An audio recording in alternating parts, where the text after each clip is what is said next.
All right, ladies and gentlemen, welcome back to another episode of the Imperfect Outdoor channel. We are here in my storage room to do a review on First Lite's technical hunting gear. I'm going to go through what I own, how I built my layering system, pros and cons, and just some general information to hopefully help you make a better decision if you're looking at taking the dive into some better hunting clothing. So stay tuned.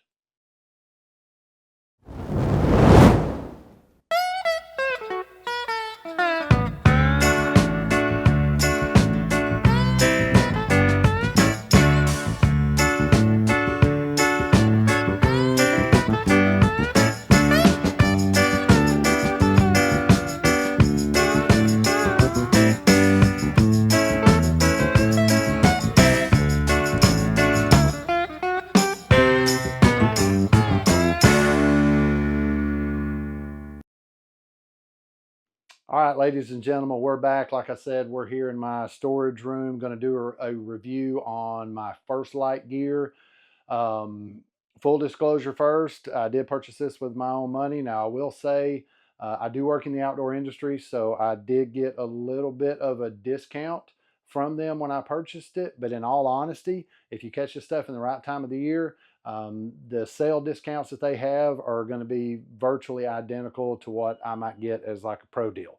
So that being said, let's jump into what I actually own, how I built my layering system, and we're going to go into the pros and cons, how to care for the stuff, what to expect, what not to expect, and just some of my personal opinions after having owned this stuff for a few years that maybe will help you make a better decision if you're looking at purchasing some of this.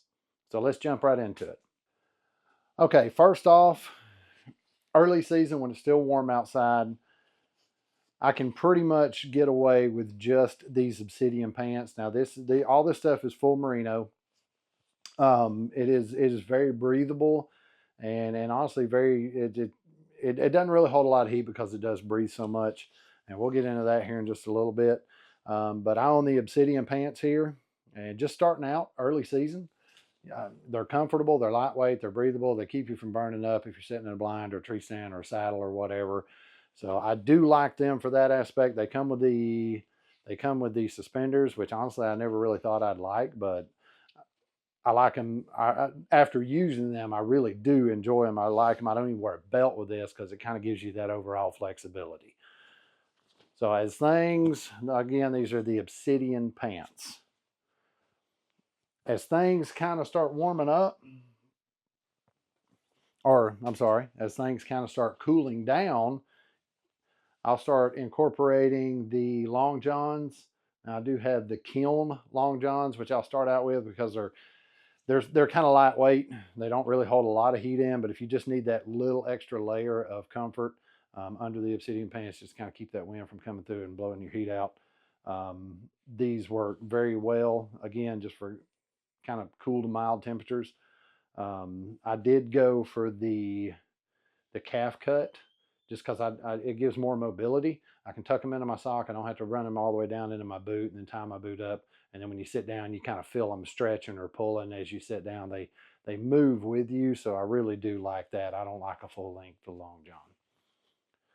So as things start getting even more chilly, I'll move into the furnace long johns. And again, these are calf cut. Um, these are completely zip on, zip off. I really like these. Around here, I'm in the South, up in North Georgia area. Temperature fluctuations, especially in like October, November, can go crazy. It may be 30, 35 degrees in the morning and then 70 degrees in the afternoon. So these are perfect if you're having those, experiencing those temperature fluctuations. I had them temper fluctuations sometimes too. I got to watch that. Um, so if you're experiencing those temperature fluctuations like that, then you can put these on in the morning.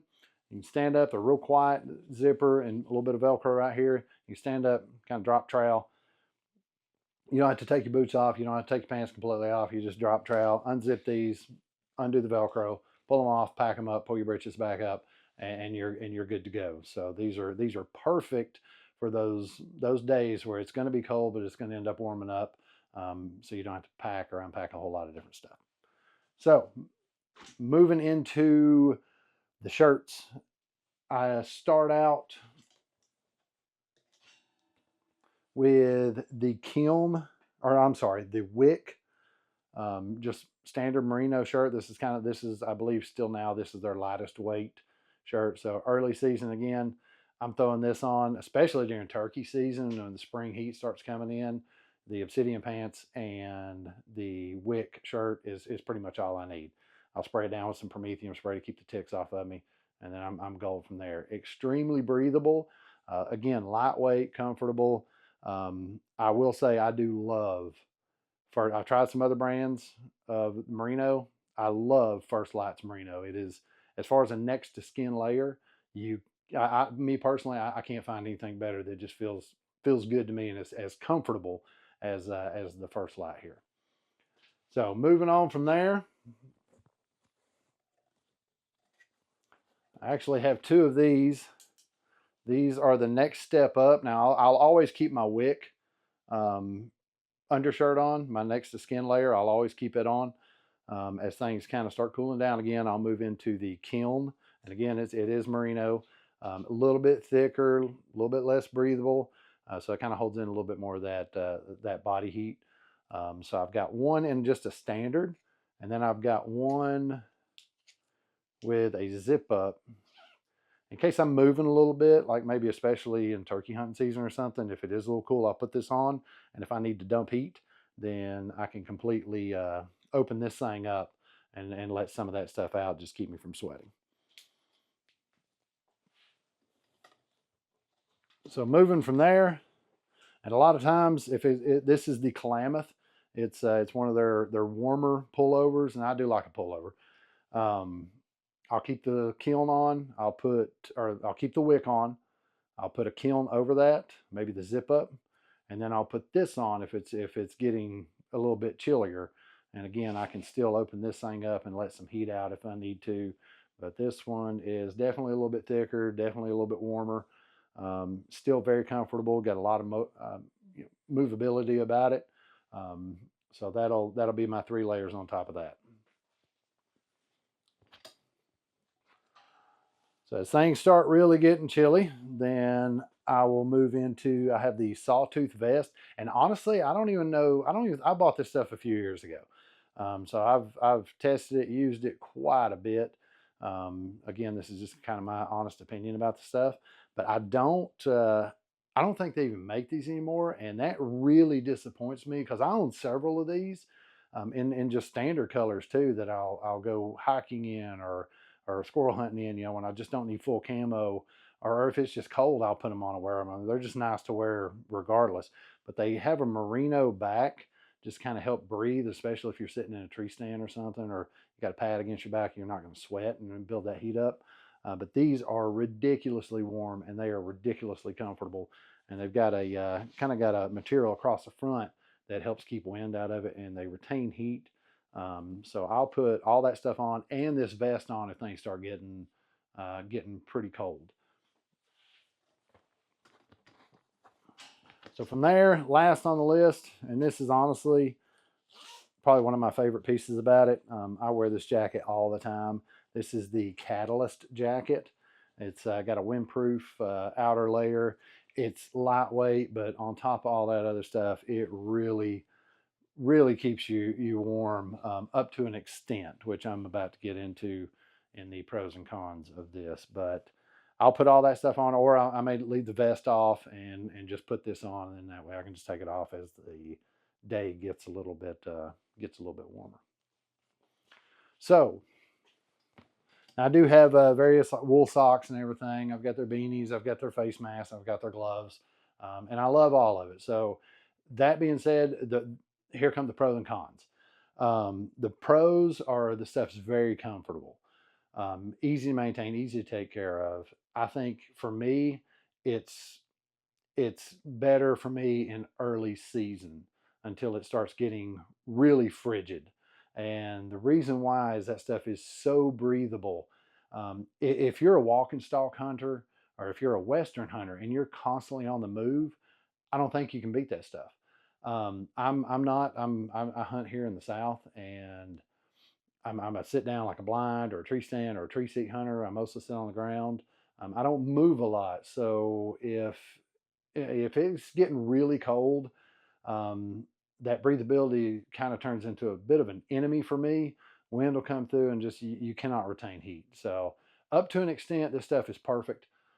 Up to an extent, but once it really starts getting and staying in those 30s to low 40s or below, I personally start getting cold, and I cannot get warm in the stuff. So that's when I kind of move over to I own some Kuiu stuff also, which I'm going to do a completely different review on, and that's why I have that for later season. It's more of the colder weather, and you can put overalls on, windproof overalls over all that stuff, and I'm sure it's going to help.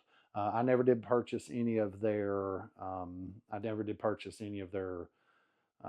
overalls or anything like that. So I actually switched over to Kuiu a couple years ago and bought some colder weather gear just in that brand. So that way I've kind of got a little bit best of both worlds here. I've got my early season warmer climate stuff, breathability if I want to move, and then I've got some really cold weather gear. So as far as pros and cons, I mean that's really about it. As far as care goes, stuff's really easy to take care of. Wash in cold water. It says tumble dry on low. I've never stuck my stuff in a tumble dryer, especially the merino. It just kind of worries me a little bit. I've always hung it outside to dry, like on a good day. Always hung it outside to dry. Now, with that being said, when you get this stuff wet, a little surprise. I kind of had to figure it out on my own, and I thought I ruined it. But when you get the stuff wet, when you wash it and everything, it's going to put off an odor. I don't want to say it's a bad odor. I mean, it's definitely different. It's weird.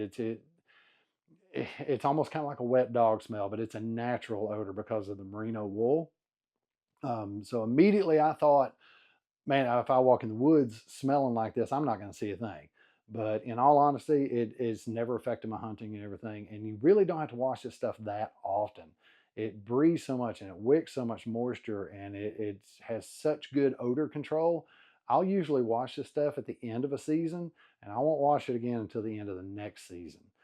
So I mean, you really just it don't collect body odor or anything like that. It don't really start to really stink from you until many uses. So you don't have to wash it that often. And that's going to help kind of keep it to a point to where you can it'll make it last a lot longer. So just be warned. First time you wash it, you're going to smell kind of like a wet dog smell.